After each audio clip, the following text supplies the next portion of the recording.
Halo, assalamualaikum warahmatullahi wabarakatuh. Selamat datang kembali di Riana Official. Bapak semuanya, gimana kabarnya nih hari?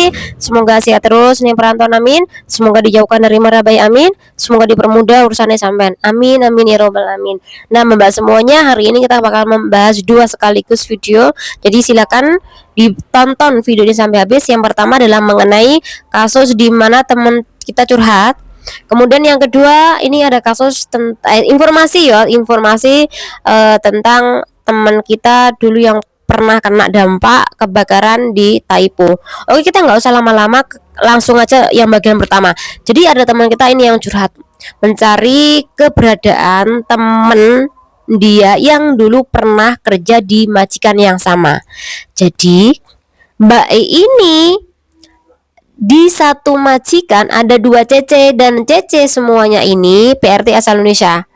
Nah, di situ ada hal yang membuat Mbak ini curhat Mbak di sosial media, karena dia ini mencari keberadaan mantan CC-nya yang dulu pernah kerja satu majikan yang bernama Mbak Muntiah. Nah, Mbak Muntiah ini itu kerja sama dia, dan jobnya mereka ini jaga kakek yang udah tua banget, mungkin lumpuh, nggak bisa jalan, sehingga kerjaan banyak, masak dan sebagainya, bersih-bersih dan sebagainya, dan harus nunggu si kakek ini non-stop. Jadi wajar kalau majikannya dia ini ngambil dua CC asal Indonesia. Nah, satu lagi bernama Mbak Muntiah ini. Nah, Mbak Muntiah ini karena dia jaga kakek dan kakeknya ini meninggal dunia, secara otomatis mbaknya ini yang harus keluar dari majikan itu karena kakek yang dia jaga ini meninggal dunia. Jadi tinggallah di situ satu CC. Namun mbaknya ini tiba-tiba dia kehilangan emas-emasan dia, yaitu berupa kalung dan juga cincin. Jadi emas-emasannya dia yang dia taruh di lemari ini hilang bersama keluarnya Mbak Muntiah ini. Jadi emas-emasanya tidak berada di tempat, dia nuduhnya ke Mbak Muntiah. Nah, selain emas-emasanya Mbak yang hilang, ternyata Mbak Muntiah ini juga meninggalkan hutang bank. Jadi sebelum Mbak Muntiah ini keluar dari rumah itu, ternyata Mbak Muntiah ini juga memiliki hutang bank. Nah, total hutang bank semuanya itu sebesar 17.000 dolar Hong Kong. Jadi kan kawan, Mbak Muntiah ini pinter ya. Dia ini tahu kalau dia dikeluarkan dari rumah majikan, makanya dia pinjem duit di bank dulu sebesar 17.000 dolar Hongkong tadi. Jadi pakai alamat si kakek itu, secara otomatis kalau terjadi apa-apa nanti yang dihubungi adalah alamat di majikan kakek dan juga nomor teleponnya rumah kakek. Nah, ini pinter. Makanya sebelum dia ini utang bank, dia wis mungkin ono pikiran, ono planning.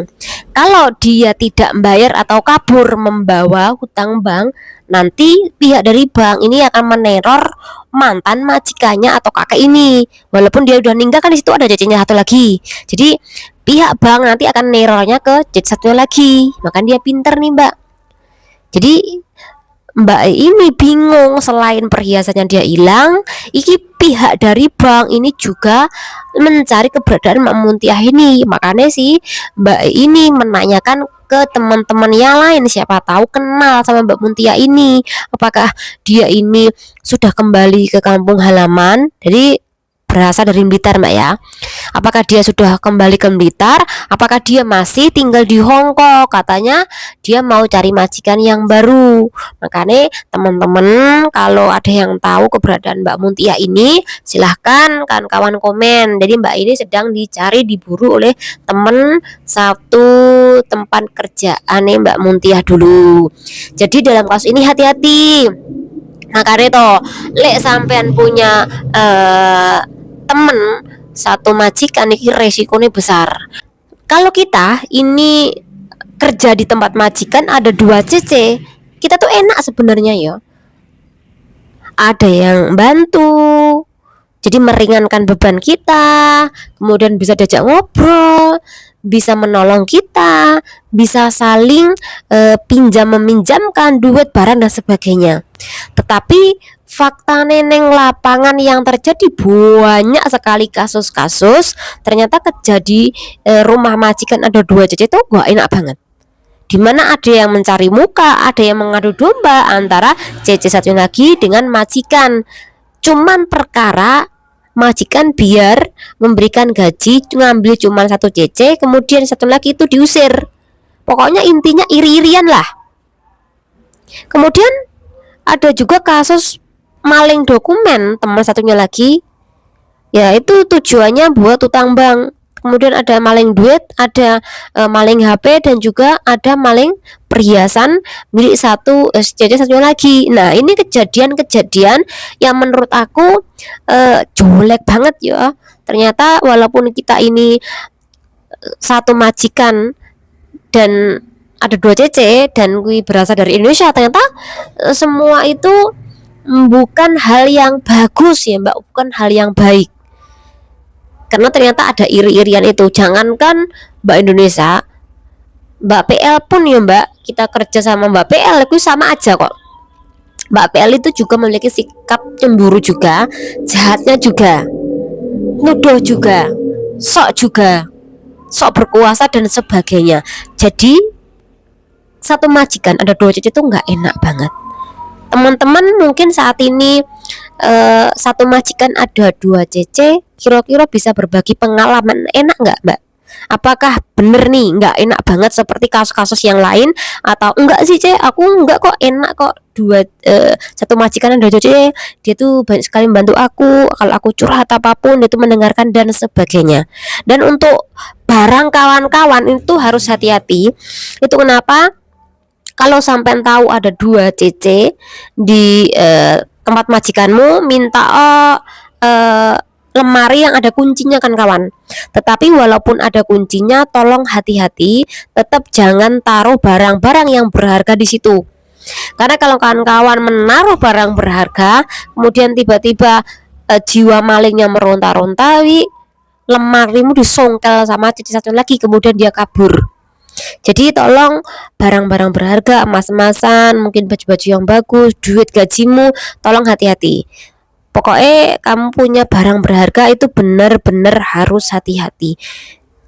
Karena kita tidak tahu hatinya orang, kira-kira baik apa enggak, atau ada sifat malingnya dia ini yang tumbuh tiap hari itu, tumbuhnya makin besar gara-gara apa? Sampai dilihat sugih. Jadi jiwa malingnya tuh meronta-ronta. Jadi hati-hati nggih. Oke, kita bahas informasi dari pemerintah Hong Kong tentang kasus kebakaran teman kita di Sham Shui Po. Di sini saya membaca berita di mana ada salah satu perwakilan dari staf ketenagakerjaan Hong Kong dan juga Asosiasi Hak-Hak Korban Kecelakaan Industri Hong Kong.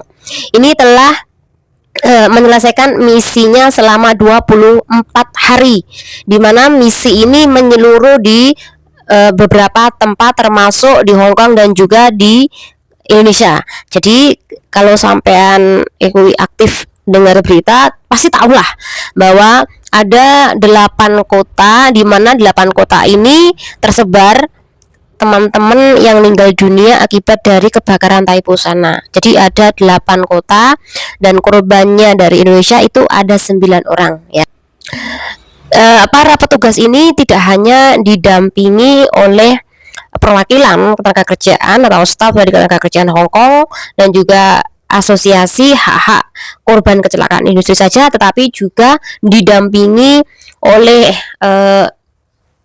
beberapa perwakilan dari peliput berita Hong Kong. Berita ini mengeluarkan satu reporter ini untuk mencari berita tentang kegiatan para staf ketenagakerjaan Hong Kong dan juga asosiasi hak yang langsung terjun ini di Indonesia di 8 kota para PRT yang meninggal dunia akibat kebakaran di Taipo.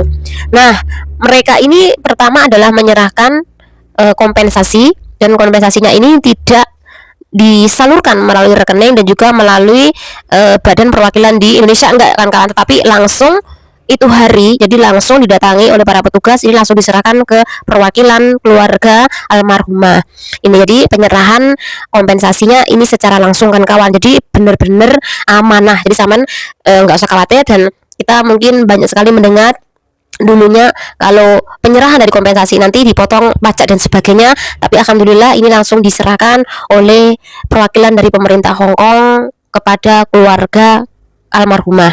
Kemudian yang kedua adalah foto kenangan dari majikan. Jadi majikan ini kalau baik sama cecenya pasti ada foto ya, keluarga majikan dan juga cece yang meninggal dunia. Nah, di saat itulah foto-foto mereka ini dicetak, kemudian fotonya dicetak, dibingkai kan kawan, nah diserahkan kepada keluarga almarhumah ini. Kemudian yang terakhir, barang-barang tersisa korban atau peninggalan korban ini juga ikut diserahkan. Jadi para petugas ini datang memberikan hak HE almarhumah, dan ada beberapa pihak keluarga ini juga menyampaikan unek-unek kan kawan. Salah satunya penyampaian unek-unek itu adalah kenapa kok keluarga mereka ini meninggal, padahal kita tahu Hong Kong itu negara yang maju, kenapa saat itu flatnya itu tidak terdengar sirene bunyi. Biasanya kan kalau ada kebakaran dan sebagainya kan ini kan ada bel bunyi alarm kan kawan. Nah, keluarga menanyakan hal itu, kenapa kok sampai hari itu tidak terdengar bunyi alarm. Dan yang kedua, terus panduan dari pihak kedua sendiri kenapa kok tidak jelas. Jadi hal ini yang ditanyakan oleh beberapa perwakilan dari keluarga almarhumah, dan para petugas ini menyampaikan tentang kondisi yang sebenarnya di lapangan. Jadi berusaha sih kawan-kawan menjelaskan tentang bagaimana situasi yang sebenarnya. Nah, dari perwakilan pemerintah ini sangat terharu sekali kan kawan, bagaimana keluarga para almarhumah ini kedatangan para petugas dari Hong Kong ini benar-benar menyambut dengan bagus sekali. Awalnya para petugas Hong Kong ini mikirnya apakah nanti ketika kita sampai ke keluarga korban-korban, apakah mereka nanti menyalahkan, kemudian terjadinya huru-hara, kemudian mereka tidak diterima dosa dan sebagainya. Mereka tuh sampai mikirnya ke situ kan kawan. Tetapi alhamdulillah ketika sampai ke keluarga almarhumah, iki penyambutannya sangat luar biasa. Jadi orang Indonesia itu ngerti sendiri kan kawan. Mereka tuh sangat menghormati tamu yang datang. Jadi pas para perwakilan dari Hong Kong beserta penerjemah yang langsung diterjunkan dari Indonesia ini datang ke sana, mereka disambut sangat baik kan kawan oleh keluarga korban, dan banyak sekali makanan yang disediakan, pokoknya semuanya sangat-sangat dicukupin. Jadi para perwakilan pemerintah Hong Kong itu sewenang banget disambut dengan hangat, dengan baik, dan dengan hormat. Disediakan makanan ini, makanan itu di tengah duka. Dan ada ungkapan yang menurut aku sampai saat ini ketika baca ini sangat mengharukan sekali. Katanya gini, satu pertemuan yang meninggalkan kesan yang sangat mendalam ketika Pak Se ini mengunjungi orang tua dari Mbak almarhumah Dina Martiana yang berusia 38 tahun ini. Jadi Bapak Mbak Dina Martiana ini untuk biaya pemakaman, kemudian 1 hari meninggal, 2 hari, 3 hari, 4 hari, bahkan sampai 40 hari biaya untuk yasinan dan untuk kegiatan keagamaan untuk mengenang almarhumah Mbak Dina Martiana ini. Pihak dari orang tua ini sampai pinjam uang Mbak ke orang lain, dan iki diberitahu kalau biaya untuk pemakaman ini semuanya pinjam. Jadi masih berusaha Mbak, sebelum pemberian kompensasi mereka masih menyediakan makanan-makanan. Selain pembicaraan ya Mbak antara staf dari perwakilan Hong Kong ini beserta orang tua si Mbak Dina Martiana ini mengenai biaya pemakaman, orang tua dari Mbak Dina ini juga bilang kalau setiap minggu bapaknya dia ini datang ke pemakaman untuk mendoakan, dan setiap minggu sekali ya Mbak ini datang ke pemakaman untuk mendoakan dan juga membelikan payung warna ungu muda biar tidak terkena sinar matahari di pemakaman beliau yang terakhir. Dan bapaknya atau orang tuanya dari Mbak Dina ini menyimpan kenang-kenangan ijazah waktu anak-anak umur 1994 tahun yang lalu ini, simpan dengan baik-baik karena itu sebagai kenang-kenangan terakhir anaknya dia. Dan bapaknya ini juga bilang kalau Mbak Dina Martiana ini selama 17 tahun ini sering kerja ke luar negeri dan memang dia pekerja keras. Jadi disinilah suasana haru terbangun antara staf dan juga orang tua dari Mbak Dina Martiana. Jadi ini bapaknya sangat kehilangan sekali dan tentu udah tua banget.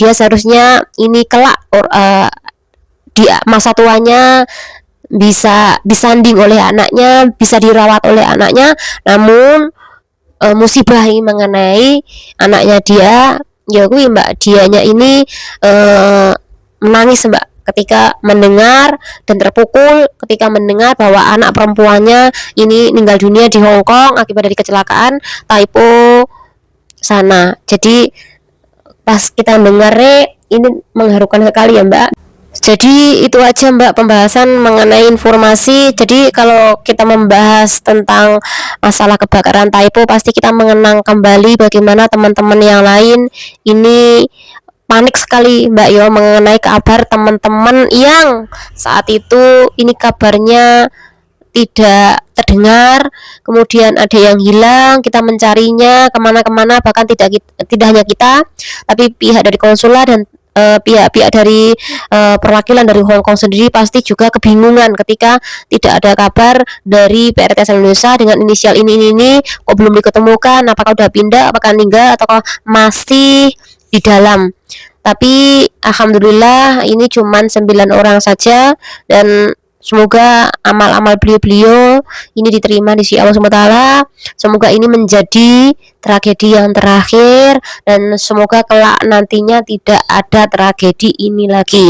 Yang berlalu ini biarlah berlalu, semoga bisa menjadikan ini pelajaran. Mereka adalah perempuan, pahlawan dari keluarga, negara, dan juga pahlawan dari majikan mereka. Itu kenapa dari pemerintah Hong Kong sendiri melalui perwakilan ini sangat menghormati teman-teman yang meninggal dunia. Jadi mereka langsung mendatangi dan niat dari para perwakilan pemerintah Hong Kong ini benar-benar Mbak, benar-benar untuk memastikan kompensasi dan benar-benar untuk meminta maaf tentang tragedi itu. Walaupun mereka ini bukan pemicu utamanya, tapi sekali lagi mereka bertanggung jawab karena bagaimanapun para almarhumah ini berjasa bagi ekonomi Hong Kong, bagi pemerintah Hong Kong. Jadi itu Mbak yang diobrolkan saat kunjungan pihak dari perwakilan Hong Kong ini ke keluarga para almarhumah. Semoga dengan adanya pembahasan ini